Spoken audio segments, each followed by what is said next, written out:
ঘোড়ায় চড়ে ভিক্ষা করেন রাজকীয় ভিক্ষুক। এই বিষয়টি দেখে আমি রীতিমতো অবাক হয়ে গেলাম। দ্বীপ জেলার ভোলায় বড় নদীতে এই প্রথম দেখতে পেলাম তিনি ঘোড়ায় চড়ে ভিক্ষা করছেন। আর এদিকেই দেখতে পাচ্ছেন চাউল নিয়ে যারা হচ্ছেন বাড়িওয়ালারা রয়েছেন তারা কিন্তু প্রস্তুত রয়েছেন এখানে। দর্শককে কোথা থেকে আজকের এই ভিডিওটি দেখছেন অবশ্যই সম্পূর্ণ ভিডিওটি কন্টিনিউ করতে থাকুন। ঘোড়ায় চড়ে ভিক্ষা করে বিষয়টি দেখে আমি অবাক হলাম। ঘোড়া থাকে একজন রাজার, কিন্তু তিনি একজন ভিক্ষুক হয়ে বাড়িতে বাড়িতে যেয়ে ভিক্ষা করছেন। ঘোড়া ছাড়াও তো তিনি ভিক্ষা করতে পারতেন, কিন্তু মূল কথা হচ্ছে তিনি বয়সের কারণে কোনো কাজকাম করতে পারে না বিধায় এজন্য ঘোড়ায় চড়ে ভিক্ষা করছেন বিভিন্ন বাড়িতে যে এবং দোকান ঘাটে যায় কিন্তু তিনি ভিক্ষা করছেন। তিনি 4 বছর ভিক্ষার টাকা জুগিয়ে ঘোড়া কিনেছেন, পাশাপাশি একটি গরু ছিলেন, সেই গরুটিও বিক্রি করে দিয়েছেন। এই জালু মিয়া থাকে ছোট্ট একটি টঙ্গরে, সেখানে হচ্ছে ঘরে ঢুকলেই দেখা যায় আসমানের চাঁদ, এমন একটা ঘরে তিনি বসবাস করছেন।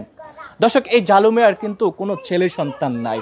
যদি ছেলে সন্তান থাকতো হয়তোবা এই জালু মিয়া বাড়িতে বাড়িতে যে বলতেন না, ও খালা আমাকে কয়টা ভিক্ষা দিবেন, আমার পরিবারকে নিয়ে আমার স্ত্রীকে নিয়ে আমি দুমুঠ খাবার খাবো। সেই কথাগুলোতেই বলতে জালু মিয়া রীতিমতো চোখের পানি চলে আসলো। নিশ্চয়ই আপনারা দেখতে পাচ্ছেন। আমরা একটু জালু মিয়ার সঙ্গে একটু কথা বলতে চাই, একটু এদিকে নিয়ে আসেন। আচ্ছা, আপনি কি আপনাদের বাড়িতে কি প্রতিদিন আসে উনি? প্রতিদিন না, যেমন কয়েকদিন পর পর আসে। আচ্ছা, আমি একটু জালু মিয়ার সঙ্গে কথা বলতে চাই। আপনি কান্না করছেন কেন? কি আর ভাইয়া, ঘোড়া কিনছি। গরু বিক্রি করে ঘোড়া কিনেছেন? যে অনেক ঘোড়া কিনছি, ঘোড়া খাওয়াইতেই না, লইয়া যাইতেই না গ্রাম। ঘোড়ারে খাওয়াই না, আমি নিজে খাই না, ঘোড়ারে খাওয়াবো। আমি কী করবো, 200 দেওয়া পাই, আমার ঘোড়ারে খাওয়ানো হয় না, আমিও খাইতেই না। যাক, আল্লাহ দিয়ে কী করি আল্লাহ। আপনার ঘর বাড়ি আছে? আমার ঘর বাড়ি নাই, ঘর ভাঙ্গা চুরা, এর মধ্যে আমি ভর্তি করে আমি থাকি। এমন একটা ঘরে তিনি বসবাস করে, ঘরে ঢুকলেই দেখা যাবে আসমানের চাঁদ, এমন একটা বর্তমানে তিনি বসবাস করছেন। তার ছেলে সন্তান, আপনার ছেলে সন্তান নাই? আমার কোনো পোলাপান নাই। পোলাপান না থামলে আমি এই দশায় এই ভিক্ষা করে আমি খাইতে আছি। এই গরিব বাচ্চা, আমি ঘোড়া কিনছি, কি আমি প্লান নাই, চাউল নাই, এই 2 গাছ থেকে আনি ঘোড়া খাওয়াই, আমি নিজে খাই। কী করবো, সংসার তো চালাইতে খাইতে খাইয়া বাঁচতে, না খাইয়া তো থাকতে কী করবো। তিনি আমাকে বললেন যে তার প্রিয় তোমাকে নিয়ে সে ছোট্ট যে ভাঙ্গাচোরা টঙ্গরের ভিতরেই তার জীবন যাপনটি চলো।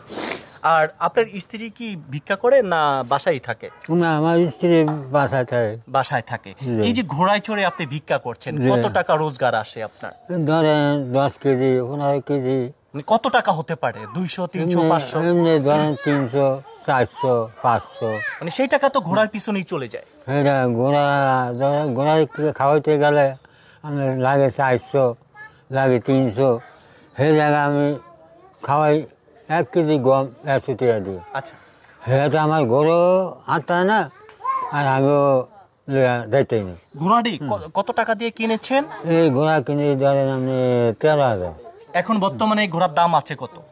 এই ঘোড়ার দাম একজনে কইরা 1 লাখ কইরা আমি দেইনি। আচ্ছা, আপনি ঘোড়ায় চড়ে ভিক্ষা করছেন, আপনি চাইলে তো হেঁটে হেঁটে ভিক্ষা করতে পারতেন, ঘোড়ায় চড়ে কেন ভিক্ষা করছেন?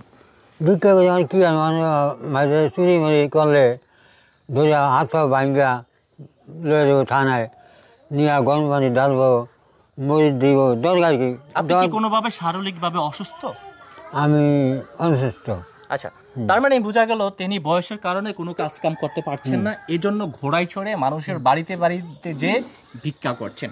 দর্শক, কি কোথা থেকে আজকের এই ভিডিওটি দেখছেন, আমি কিন্তু এখন অবস্থান করছি দ্বীপ জেলার ভোলার বরনউদ্দিন উপজেলার চরগঙ্গাপুর ইউনিয়নে কিন্তু এখন আমি অবস্থান করছি।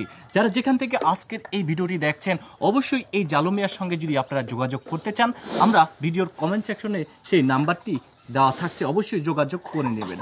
এই জালু মিয়ার প্রিয় তোমাকে নিয়ে সেই ছোট্ট টঙ্গরে ভাঙ্গাছড়া ঘরের ভিতরে তার জীবনযাপন চলক, এটাই জালু মিয়ার চায় নাকি?